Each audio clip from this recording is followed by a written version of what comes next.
Hello students, पिछली class में हम लोगों ने देखा था कि अनंत लंबाई के एक समान रूप से आवेशित चालक तार के कारण किसी बिंदु पर वैद्युत क्षेत्र का सूत्र क्या होता है, उसको हमने गॉस की प्रमेय से प्रूव भी किया था और बिना गॉस की प्रमेय से भी उसे सिद्ध किया गया था। ठीक है, तो इस क्लास में हम लोग देखने वाले हैं अगले अनुप्रयोग को, जो कि है अनंत विस्तार वाली एक समान रूप से आवेशित अचालक प्लेट के कारण वैद्युत क्षेत्र की तीव्रता।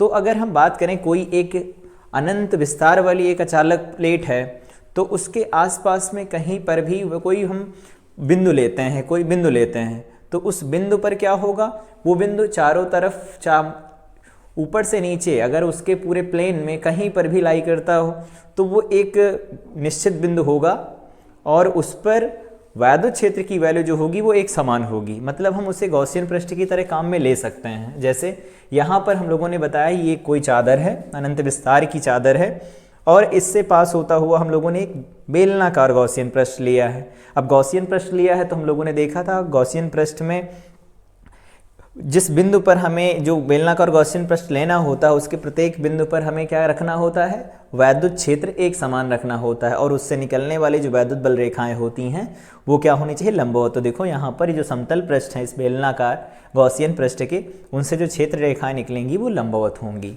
ठीक है, तो यहाँ हम लोगों ने लिखा है कि ये पॉइंट P है इधर, या यहाँ पर एक दूसरा पॉइंट P ले लेते हैं, मान लेते हैं पॉइंट P' है। तो इस P या P' दूरी पर हमें वैद्युत क्षेत्र निकालना है। यहाँ से इसकी दूरी क्या है, R है।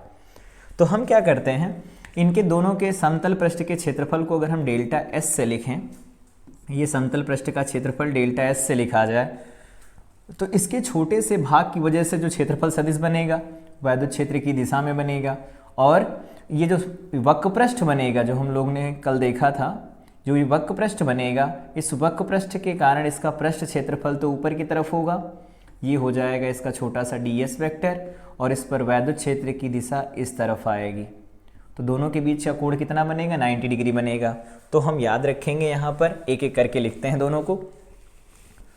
बेलनाकार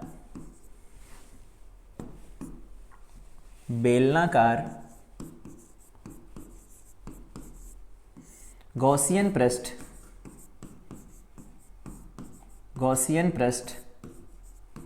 बेलनाकार गॉसियन पृष्ठ के वक्र पृष्ठ से बद्ध वैद्युत फ्लक्स ऐसा बनेगा। तो अगर हम वैद्युत फ्लक्स लिखें तो मान लेते हैं ये φ1 है, इसको लिखेंगे close integral surface integral E.ds, और ये क्या निकल के आएगा, क्लोज इंटीग्रल यहाँ बन जाएगा E.ds, यहाँ बन जाएगा cos 90 डिग्री। यहाँ पर हम लोगों ने देखा कि अगर इस वक्र पृष्ठ के ऊपर कोई बिंदु लिया जाएगा तो उसका क्षेत्रफल सदिश ऊपर की तरफ आएगा और जो क्षेत्र की दिशा है वो दाहिनी तरफ है। तो दोनों के बीच का कोण कितना होगा, 90 डिग्री बनेगा। तो ये जो इंटीग्रल होगा वो क्या आएगा, 0 निकल के आएगा। अब अगर हम समतल पृष्ठों को देखें, बेलनाकार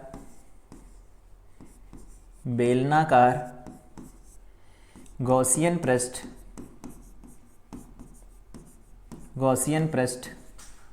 के समतल पृष्ठ से बद्ध वैद्युत फ्लक्स, तो ये कितना निकल के आएगा, ये वैल्यू क्या निकल के आने वाली है। तो हमने कहा दो तरह के हैं, इधर भी है एक, उधर दूसरा भी है, तो दो होंगे ये समतल पृष्ठ। तो मान लेते हैं ये क्या है हमारे पास, तो इसकी वैल्यू लिख ली जाए φ2 और इधर वाले से जो लिंक होगा वो हो जाएगा φ3।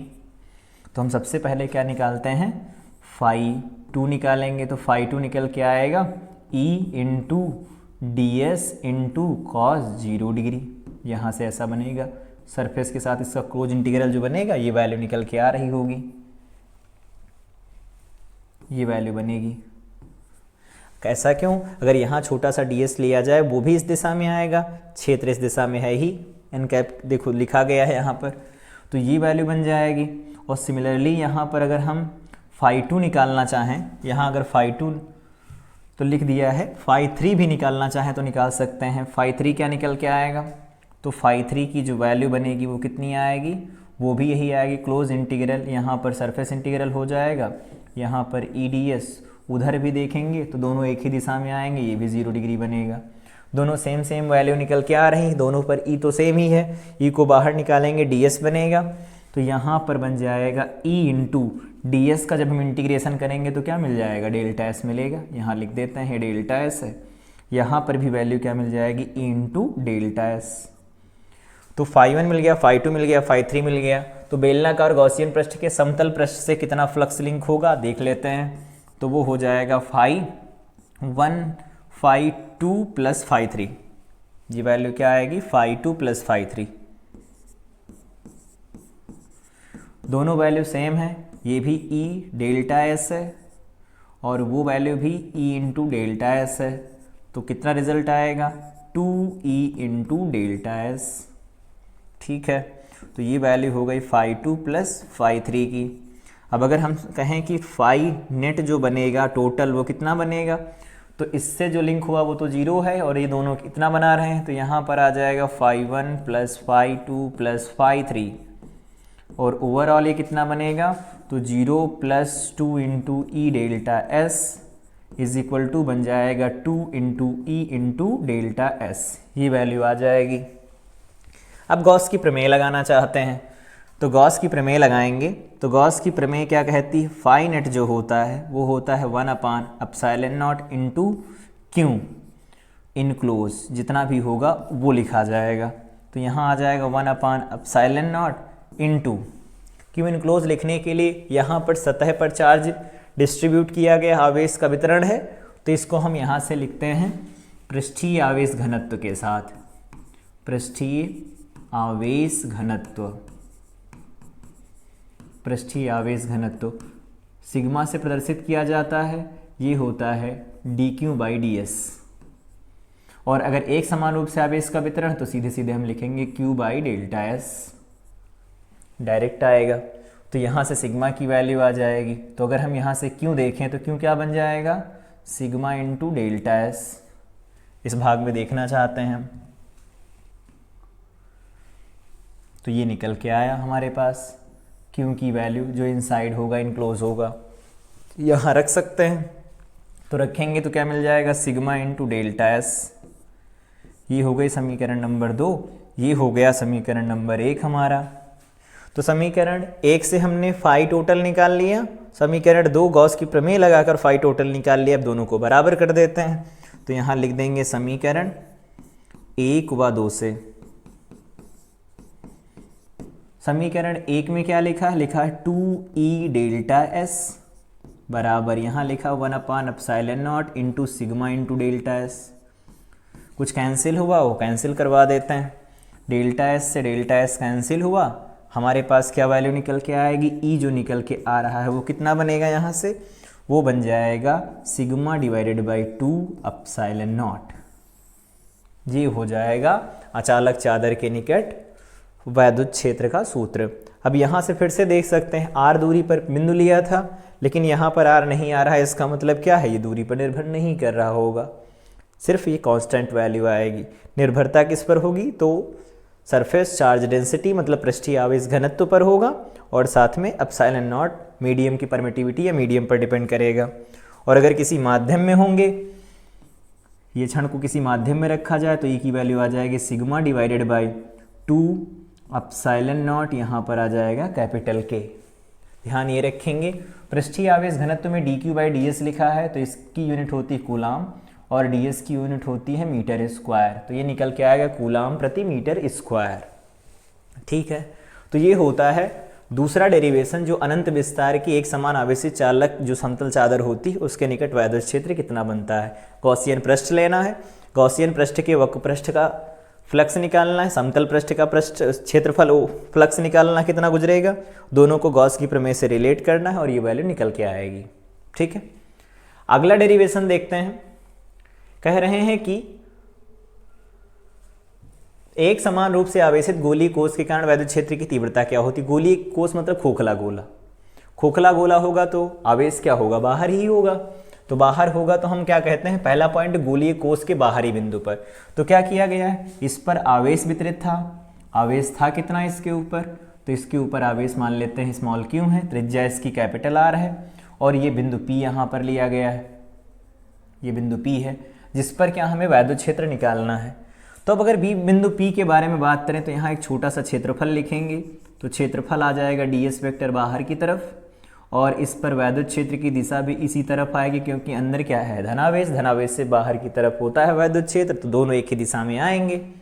ठीक है, और जो बाहर हम लोगों ने सतह ली है, ये कैसी सतह है, तो गॉसियन है, गॉसियन पृष्ठ है ये, और गॉसियन पृष्ठ है तो आर त्रिज्या रहेगी, तो हमेशा उस पर वैद्युत क्षेत्र समान रहेगा, और जो वैद्युत बल रेखाएं निकलेंगी पृष्ठ के लंबवत निकलेंगी, गॉसियन पृष्ठ की तरह ये काम कर रहा होगा। तो सबसे पहले हम देखते हैं गोलीय कोष के बाहरी बिंदु पर, बाहरी बिंदु पर देखेंगे तो क्या होगा, close integral E dot D S, ऐसा। तो ये क्या निकल के आएगा हमारे पास, ये वैल्यू निकल के आएगी close integral E D S, यहाँ क्या बन जाएगा, cos 0 डिग्री, दोनों एक ही दिशा में आ रहे हैं, इसको आगे बढ़ा लेते हैं तो यहाँ बन जाएगा ई डी एस। अब प्रत्येक बिंदु पर ई समान है क्योंकि दूरी तो बदल नहीं रही, ई को बाहर ले लेते हैं, वैसे भी गॉसियन पृष्ठ के प्रत्येक बिंदु पर ई समान होता है, यहाँ बाहर ले लिया, डी एस आ गया। ठीक है, तो ये वैल्यू निकल के आ रही है अपने पास। अब हम डी एस देखना चाहते हैं कि क्या बनेगा, तो डी एस की वैल्यू यहाँ से क्या बनेगी, डी एस क्या होगा, ये जो बाहर डॉटेड सरफेस बनाई गई है, गॉसियन सरफेस, गॉसियन पृष्ठ बनाया गया है, इसका पृष्ठीय क्षेत्रफल होगा, तो इसकी त्रिज्या कितनी है, स्मॉल आर है, तो 4 पाई स्मॉल आर स्क्वायर बनेगा। तो ये वैल्यू कितनी निकल के आ रही है अपने पास, ये आ रहा है ई इंटू, यहाँ पर क्या लिखा गया है, डी एस, हम लोगों ने कहा ई इंटू ये बन जाएगा 4 पाई स्मॉल आर स्क्वायर। ये किसकी वैल्यू है, close integral E dot D S है, सरफेस का क्लोज इंटीग्रल है ये ई डॉट डी एस।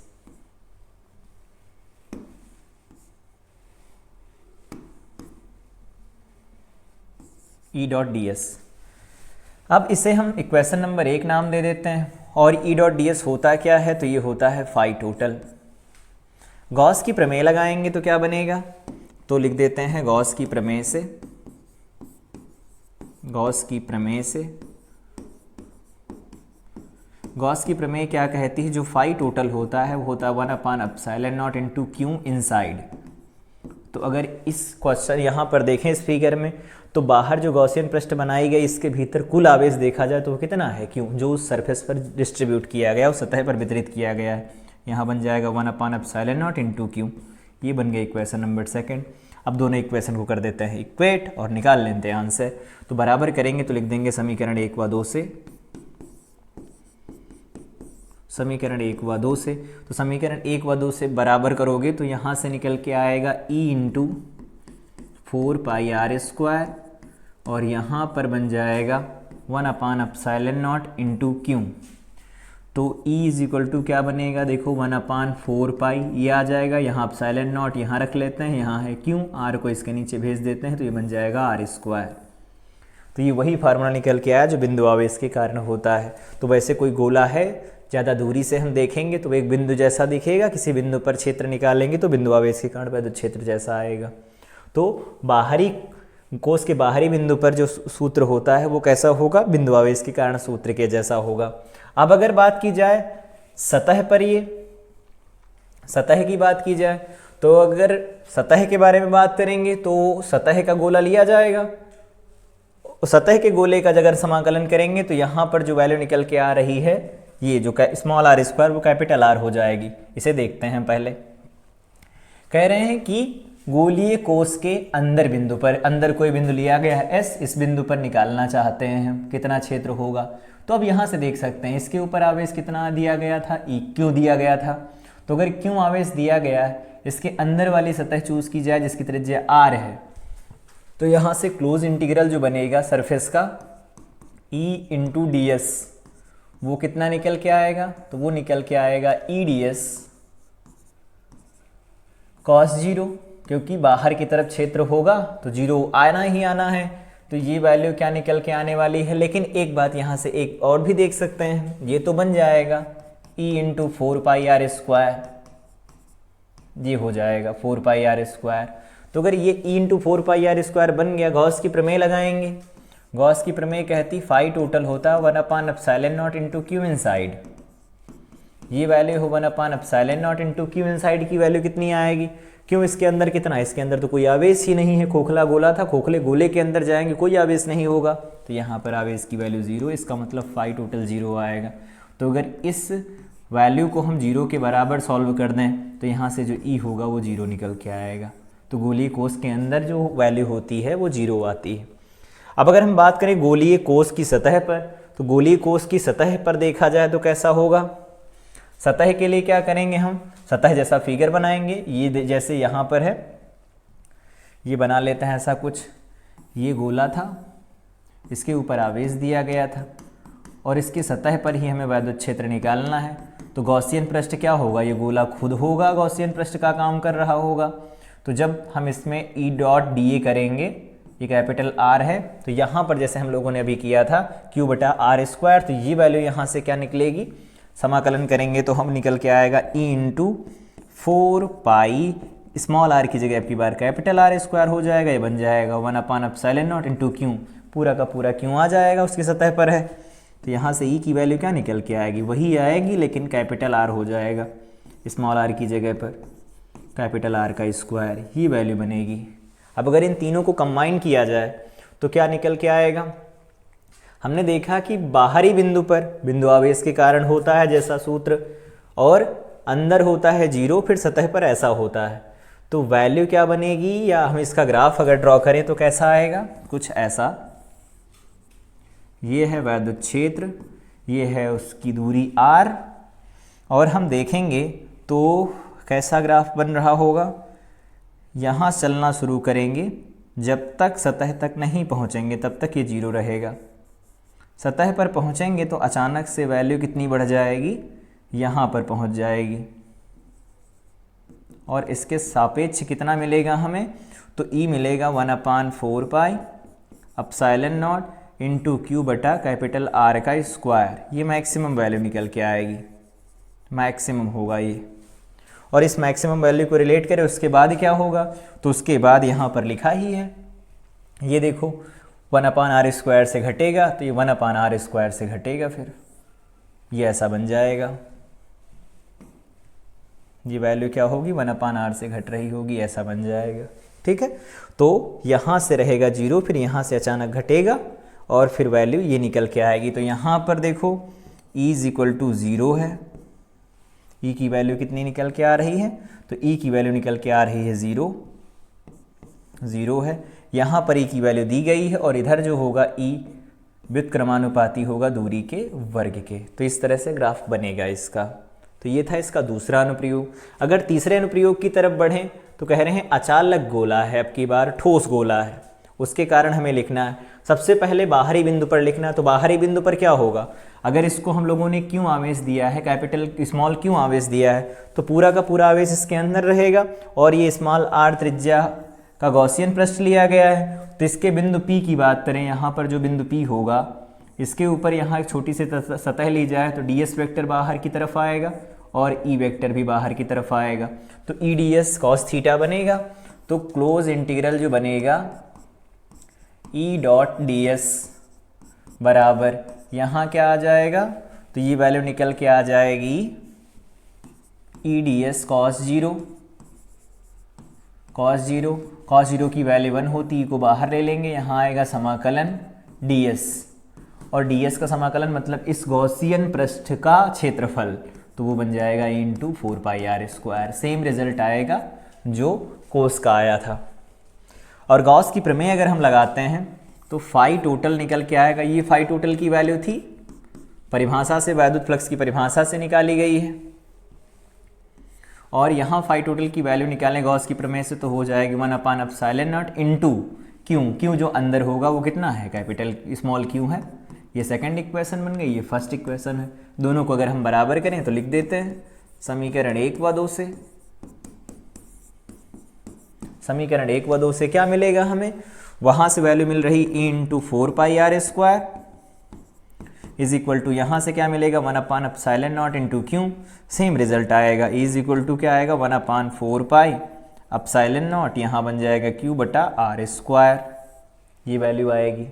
ठीक है, अब सतह की बात करें तो सतह पर क्या होगा, स्मॉल आर की स्क्वायर की जगह कैपिटल आर हो जाएगा, बाकी रिजल्ट सेम रहेंगे।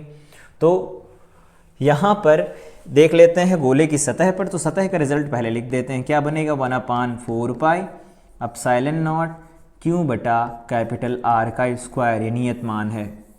ठीक, लेकिन कह रहे हैं गोले के अंदर बिंदु पर निकालो, तो गोले के अंदर बिंदु पर निकालना है, जो कि यहाँ पर दिया गया है बिंदु S है। तो यहाँ पर हम एक टर्म डिफाइन करते हैं, आयतन आवेश घनत्व।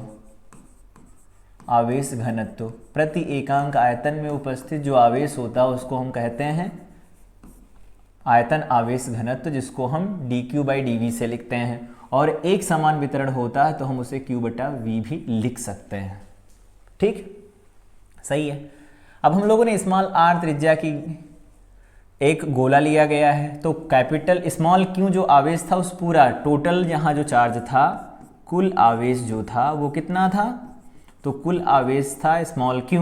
तो अब इस गॉसियन पृष्ठ में कितना आवेश आ रहा होगा वो देखते हैं। यूनिटरी मेथड लगाते हैं, ऐसे समझते हैं 4/3 πr³, ये पूरे गोले का क्षेत्रफल होगा, इसमें कितना आवेश था, q था। ठीक है, यूनिट क्षेत्रफल आयतन में कितना आएगा, तो Q/4/3 πr³ बन जाएगा। ठीक है, और हमें चाहिए कितने का, तो 4/3 पाई स्मॉल r³ का चाहिए, तो ये कितना निकल के आएगा Q/4, और ये 3 चला जाएगा ऊपर, यहाँ बन जाएगा πr³, यहाँ क्या लिखेंगे 4/3, यहाँ हो जाएगा पाई स्मॉल r³। क्या रिजल्ट आएगा, ये जो कैंसिल हो रहा है उसे कैंसिल करवा देते हैं, तो यहाँ से जो वैल्यू मिलेगी हमें, क्योंकि वो क्या आएगी, ये देखो 3 से 3 कैंसिल हो रहा है, 4π से देखो 4π कैंसिल हो गया, यहाँ से आ गया Q/r³ इंटू यहाँ से आ गया r³ स्मॉल r³, और कुछ तो बच नहीं रहा, नहीं, तो ये हो जाएगा Q जो इनक्लोज करेगा, ये वैल्यू क्या होगी, जो अंदर क्यों होगा इस गॉसियन पृष्ठ के उसकी वैल्यू है, तो क्यों इनकी वैल्यू है, ये आगे हम रख देंगे इसे। ठीक, अब चलते हैं इसे यहाँ लाते हैं। कह रहे गोले के अंदर बिंदु पर तो जो क्लोज इंटीग्रल बनेगा फाई टोटल से वो क्या आएगा, डायरेक्ट E.ds, ये क्या बनेगा, यहाँ पर बन जाएगा EDS, और कॉस यहाँ पर अगर छोटा सा हम सरफेस लेते भी हैं तो उसका ds वेक्टर बाहर की तरफ ही होगा, E वेक्टर भी इधर की तरफ आएगा, दोनों के बीच चकोर 0 डिग्री बनेगा, तो यहाँ पर हम cos 0 लिख देते हैं, 1 हो जाएगा, E चला जाएगा बाहर, समाकलन के अंदर ds आएगा, और ds का समाकलन क्या होगा, टोटल s को लिखेंगे 4π स्मॉल r², ऐसा बनेगा। ठीक है, ये हो गई पहली समीकरण से फाई टोटल की वैल्यू। गॉस की प्रमेय लगाएंगे तो फाई टोटल कितना बनेगा, वो बन जाएगा 1/ε0 इंटू क्यू इनक्लोज, कितना क्यों है 1/ε0 इंटू क्यू की वैल्यू हम लोगों ने अभी लिखी, क्या है, वहाँ से Q/r³ इंटू स्मॉल r³, दोनों तरफ से हम इनको रिलेट करना चाहेंगे, तो पहली समीकरण ये, दूसरी ये, दोनों फाई टोटल को रिप्रेजेंट कर रही हैं, तो लिख देते हैं समीकरण 1 व 2 से क्या निकल के आएगा, तो वहाँ से निकल के आएगा E into 4π small r² is equal to यहाँ क्या है 1/ε0 into Q/r³ into small r³। क्या कैंसिल हुआ, कैंसिल हो रहा, देखो r² यहाँ है, r की पावर 3, एक r बचा। ठीक है, बाकी को लिख दो, तो इज इक्वल टू आ जाएगा 1/4π ε0 Q/R³ इंटू में हो जाएगा स्मॉल r, ये क्या है r³ है, ये वैल्यू निकल के आएगी। तो इसको हम अगर देखें तो कह सकते हैं यहाँ पर E जो है वो r के डायरेक्टली प्रोपोर्शनल है, जैसे जैसे r की वैल्यू बढ़ती जाएगी वैसे वैसे क्या होगा, वैद्युत क्षेत्र बढ़ेगा, सतह पर जाकर अधिकतम होगा, फिर घटना शुरू हो जाएगा। ठीक है, इसका ग्राफ खींचना चाहें हम तो कैसा बनेगा ग्राफ देख लेते हैं। ये है r दूरी, ये है वैद्युत क्षेत्र E। सबसे पहले हम ये बनाएंगे कि ये जो वैल्यू निकल के आ रही हैं वो कैसे हैं। तो चालक से जीरो बिंदु से चलना शुरू करें, इसके केंद्र से चलना शुरू करें। तो केंद्र से चलना शुरू करेंगे तो इस तरह से वैद्युत क्षेत्र बदलेगा समानुपाती, तो एक सीधी स्ट्रेट लाइन आएगी, ठीक है। ये जाएगा अधिकतम होगा, अधिकतम कहाँ पर हो रहा है, तो अधिकतम हो रहा है जब स्मॉल r किसके बराबर, कैपिटल R के। यहाँ पर आएगा E मैक्सिमम, और E मैक्सिमम की वैल्यू क्या लिखी हुई, ये देखो E मैक्सिमम की वैल्यू है। उसके बाद में क्या होगा, उसके बाद में घटना शुरू होगा। कैसे घटेगा, तो 1/r² से घटना शुरू हो जाएगा। तो ये वैल्यू निकल के आएगी कुछ ऐसे।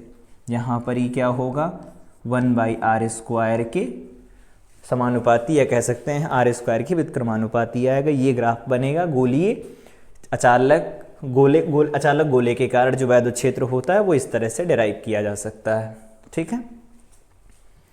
अगला कह रहे हैं, क्वेश्चन दिया गया है एक, गॉस के नियम की सहायता से बिंदु आवेश के कारण वैद्युत क्षेत्र की तीव्रता निकालो। तो बिंदु आवेश के लिए यहाँ पर हम लोगों ने एक बिंदु आवेश लिया, P बिंदु पर वैद्युत क्षेत्र निकालना है। इसके चारों तरफ क्या होगा, चारों तरफ वैद्युत क्षेत्र की वैल्यू समान होगी, तो E यहाँ पर राइट साइड में होगा, ds भी छोटा सा वैल्यू राइट साइड में आएगी।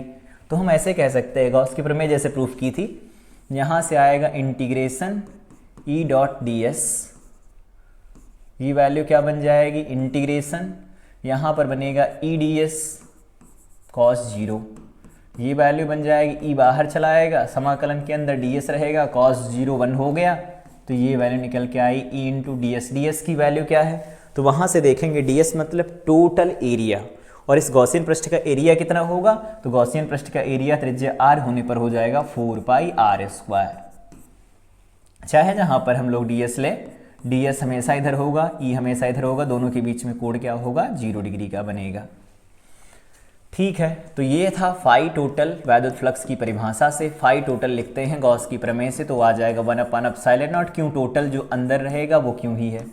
इक्वेशन नंबर हो गई सेकंड, दोनों को कर देते हैं इक्वेट। समीकरण 1 व 2 से, समीकरण 1 व 2 से क्या मिलेगा हमें, तो वहाँ से मिल रहा है इंटू 4πr², और यहाँ से वैल्यू निकल के आ रही 1/ε0 इंटू क्यों, तो बिंदु आवेश के कारण जो वैद्युत क्षेत्र होता है वो कितना होता है, 1/4πε0, यहाँ पर आएगा Q/r², ये बनेगा, ये वैल्यू निकल के आएगी। एक क्वेश्चन और दे रखे हैं, कह रहे हैं कि एक अनंत लंबाई के एक समान रूप से आवेशित सीधे चालक का रेखीय आवेश घनत्व दिया है, तो ये लैम्डा दिया गया है। तार से 2 सेंटीमीटर की दूरी पर उत्पन्न वैद्युत क्षेत्र तो हम लोगों ने निकाला था पिछली क्लास में, 1/2πε0 लैम्डा डिवाइडेड बाई r। इसको हमने कहा था बदल लेते हैं, 2 से मल्टीप्लाई कराएंगे तो 1/4πε0 हो जाएगा, यहाँ हो जाएगा 2 लैम्डा बाई r। इसकी वैल्यू क्या होती है, 9 × 10⁻9, यहाँ बन जाएगा 2 इंटू लैम्डा की वैल्यू क्या दी गई है, 10 × 10⁻−8 डिवाइडेड बाई r की वैल्यू क्या है, 2 सेंटीमीटर। 2 सेंटीमीटर मतलब 10⁻−2, ये E बन गया अपने पास। क्या बनेगी वैल्यू, तो यहाँ से निकल के आ रहा है, ये देखो 2 से 2 कैंसिल हो गया, ये 9 90 बनेगा, या नहीं लिखते हैं उसे, 9 ही लिखा रहने देते हैं। ये बन जाएगा 10⁻9, और इसके साथ इसे कंबाइन कराएंगे, बन जाएगा 10⁻−7, ठीक है। और ये बन जाएगा 10⁻2 प्लस का, जब ये ऊपर जाएगा ये बन जाएगी वैल्यू 9 × 10⁻9, और इसके साथ जब ये कंबाइन होगा तो बनेगा 10⁻5। तो ओवरऑल ये वैल्यू बन जाएगी 9 × 10⁻, ये है प्लस का 9, ये माइनस का 5, तो ये वैल्यू निकल के आएगी +4। और ये किसकी वैल्यू है, E की वैल्यू, तो E की वैल्यू है तो इसे लिखा जाता है न्यूटन प्रति कूलाम, या फिर हम लिख सकते हैं वोल्ट प्रति मीटर, ये वैल्यू बन जाएगी। तो अनंत लंबाई के आवेशित चालक तार के कारण किसी बिंदु पर वैद्युत क्षेत्र से क्वेश्चन था ये 2019 और 20 का। अगला क्वेश्चन कह रहे हैं, प्रत्येक का क्षेत्रफल A है, 2 प्लेटें हैं, समांतर एक दूसरे पर दूरी पर कुछ दूरी पर रखी गई, तो ऐसा कुछ है, 2 प्लेटें हैं, ये ऐसा है, दोनों पर अलग अलग आवेश हैं, एक पर प्लस क्यों है तो इस पर प्लस क्यों आवेश है, इस पर माइनस क्यों आवेश है, तो ये प्लस है, इस पर माइनस क्यों आवेश है, दोनों प्लेटें हो गई। अब क्या करना है, कह रहे हैं इनके बीच में स्थित कोई बिंदु होगा, मान लेते हैं ये P है। इस प्लेट का नाम लिख देते हैं प्लेट नंबर A, ये है प्लेट नंबर B। ठीक है, अब इस धनावेश के कारण इस पर जो क्षेत्र आएगा वो इस दिशा में आएगा, क्योंकि दूर की तरफ होता है तो ये EA की वैल्यू आ जाएगी। और ऋणावेश के कारण भी उसी तरफ होता है, तो ऋणावेश के कारण भी जो आएगा वो भी इसी तरफ आएगा, तो इसकी वैल्यू भी क्या आ जाएगी, EB आ जाएगी। तो कुल मिला के जो बीच में बिंदु उपस्थित होगा दोनों के कारण वैद्युत क्षेत्र का योग होगा। तो अगर हम इसका वैद्युत क्षेत्र लिखें EA, तो अभी निकाला गया क्या होता है, सिग्मा बटा 2 एप्सिलॉन नॉट, ये आता है। लेकिन सिग्मा उन्होंने दिया नहीं, आवेश दिया, तो आवेश के रूप में इसे बदल लेते हैं। तो सिग्मा की वैल्यू क्या होती है, Q बटा A होती है। यहाँ आ जाएगा 2 एप्सिलॉन नॉट, तो ये आ जाएगा Q upon 2A epsilon not. ठीक है, इसी तरह EB निकालना चाहें तो EB क्या निकल के आएगा, तो EB की वैल्यू वही सिग्मा बाई 2 एप्सिलॉन नॉट, परिमाण लिख रहे हैं हम, चिन्ह नहीं रखना है हमें, तो ये भी बन जाएगा Q बटा A, यहाँ 2 एप्सिलॉन नॉट, और ये वैल्यू निकल के आएगी Q बटा 2A एप्सिलॉन नॉट। दोनों के मैग्नीट्यूड मिल गए, दोनों की दिशाएं समान, इनको जोड़ लेते हैं तो क्या बनेगा, यहाँ से आ जाएगा E नेट किसी पॉइंट P पर, वो बन जाएगा EA प्लस EB। कैसा, यहाँ पर भी लिखा Q बटा 2A एप्सिलॉन नॉट, यहाँ पर वैल्यू क्या है Q बटा 2A एप्सिलॉन नॉट। दोनों को जोड़ेंगे, आधा आधा एक हो जाएगा, तो ये वैल्यू निकल के आएगी Q बटा 2A तो होगा नहीं, A एप्सिलॉन नॉट हो जाएगा। या ऐसे लिख लेते हैं इसे, ऊपर बन जाएगा 2 इंटू, यहाँ पर बन जाएगा 2A एप्सिलॉन नॉट, 2 से 2 कैंसिल करवाओगे तो वैल्यू आ जाएगी Q बटा A एप्सिलॉन नॉट। Q बटा A को अगर हम सिग्मा लिख देते हैं तो यहाँ से आ जाएगा सिग्मा बटा एप्सिलॉन नॉट, जी वैल्यू निकल के आएगी। तो अगर कोई दो प्लेटें हैं धन और ऋण, उनके बीच में अगर हमें वैद्युत क्षेत्र निकालना हो तो उसका फार्मूला होता है सिग्मा बटा एप्सिलॉन नॉट। ठीक है, इस तरह से हम इसको कर सकते हैं।